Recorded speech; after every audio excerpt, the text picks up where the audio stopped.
Good morning students. Sairam. Welcome back to the computer session. In the last session, we have started a formatting a document.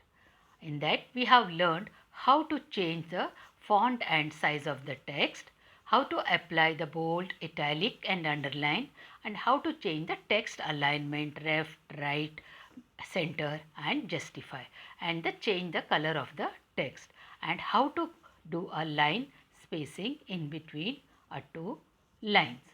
In this session, we will learn how to create a bullets or numbered list in your document, and applying borders and shading, and how to apply a drop gap in your text. So for that, we will open a MS Word and we will see. Now for the first of all, we will create how we will put a numbers and bullets. So can you see the bullets? So in the home tab in the paragraph group you can see a numbers and bullets list. The first one is bullet list. In that you can see a bullets, different types of bullets are available. So select the text first, select the text and apply the bullets in your text. Okay, so this options, can you see there? Again select it and click the numbers. Okay, Roman numbers, or you can take a 1 2 3 4, or you can take a ABC, whichever you want, right? So here we can format list in a document by using bullets and numbers. Okay, bullets is a small graphic symbol that sets off an item in a list. Can you see ABCD? If you click, press enter key, automatically the next alphabets will come. Next series of numbers will come. So same thing, you can select different types of bullets and numbers, okay, in your document. Is that clear, children? Just first of all select the text and in the home tab and the paragraph, select a paragraph group in that bullets and numbers. Yes children, okay, you will find the text is bulleted and the indents are automatically adjusted to separate the text from the bullets list. Okay, so now we will learn how to change. Again we'll do items list. Okay, you want to delete that item list, select there and none options, select the none option from your option box. Okay children, now how to apply a borders and shading. Okay, so can you see in the last, in the paragraph tab and the last option, that is a borders and shading. In the down, can you see the last option, you are going to select a borders and shading or color and shading. Okay, now we will select the borders and shading. From that you will select a box. You need a box, right? So we want to put a box outside the text. So select the text, select the shadow or thickness of the line and color of colors. Okay, whichever you want, color and size, that is the thickness, and click on OK. Can you see? So this way you can put what borders, okay, in your text. Okay, so select the text, click on the drop down arrow to the next to the border button in the paragraph group on the home tab and select borders and shading option, and you can put the shading options, and you can take a highlight, you can highlight the text also by using the same borders and shading option. Okay, you can select the width also and click on the apply option. So you have put the border also and you can see the shading part also. This way you can put what? You can put borders and shading in your text. Yes children, understood now? Okay, now we will move into a tab. Okay, tab. Okay, now the next one, can you see there? If I put here, we will open one more here. Okay, tab. Can you see here? By default, okay, the tab stops are used to describes the location at which the cursor stops after the tab key has been pressed. Okay, now we will learn how to create a tab stops. Okay, so when you are using the tab key, the automatically the tab will jump at every 0.5 inch, because by default it is always a 0.5. Now I am pressing the tab key with the help of keyboard. Okay, in the keyboard the tab key is there. Press the tab key, automatically it will move a 0.5. Okay, 0.5 inch, because by default it is 0 is already there, 0 point, it is set over there 0.5 inch. Okay, but we can set the tab or tab stops by clicking on the ruler. Okay, now we'll press the ruler. Can you see the ruler? In between we will press the ruler. Okay, we'll take the one tab over there and we will press.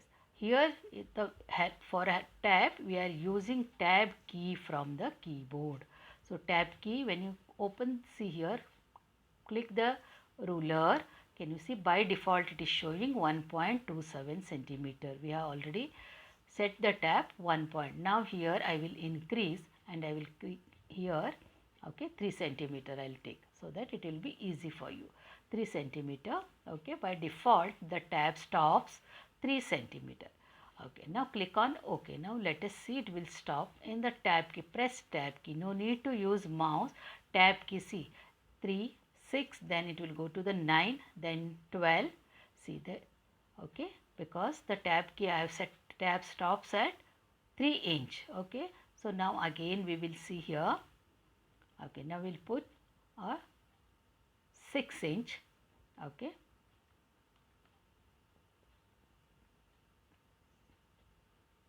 okay, 5 inch. Okay, 5 inch. Okay, now it will stop 1, then 5.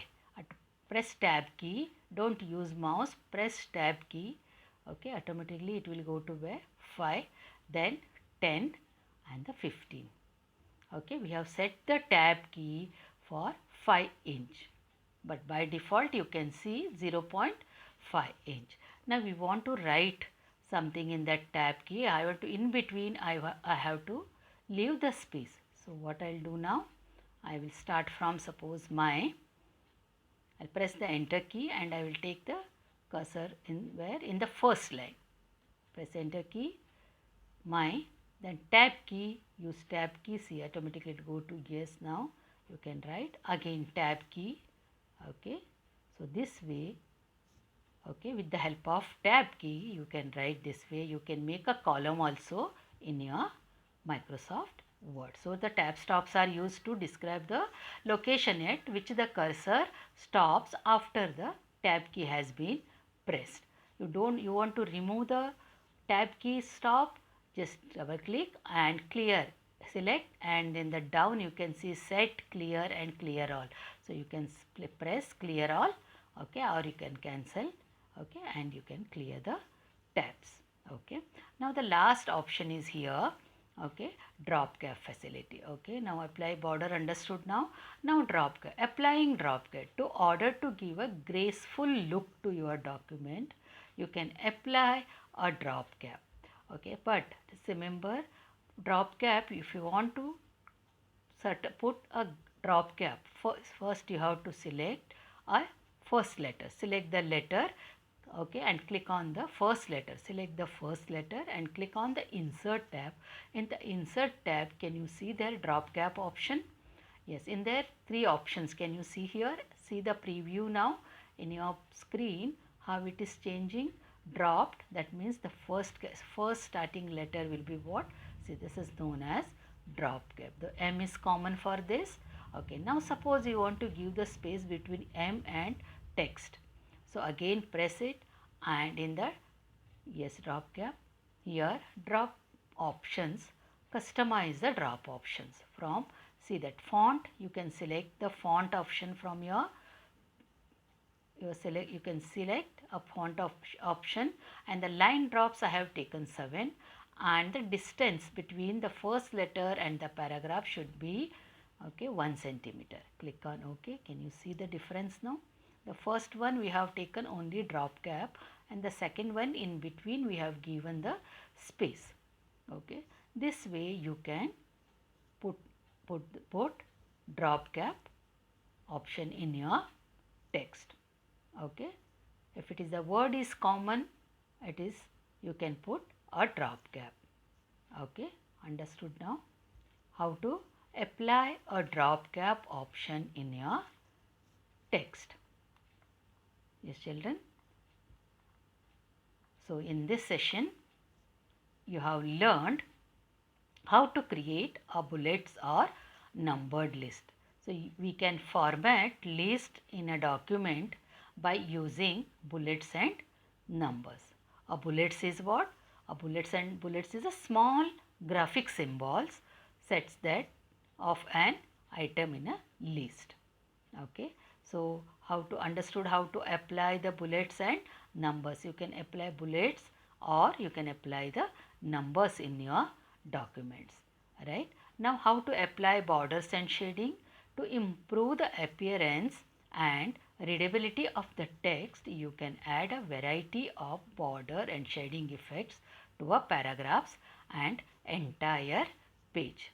Okay, so select same thing, select the you can select a which one paragraph in the home tab and borders and shading options. Then you can select the colors or colors of the border. Okay, children, and why we are using the drop cap to order to give graceful to your document. You can put a drop cap effect in your text. Yes, children, and you have learned a tab key also, how to put the tab stops, that is known as tab stops that are used to describe the location at which the cursor stops after the tab key has been pressed. So we will stop this session. Saira.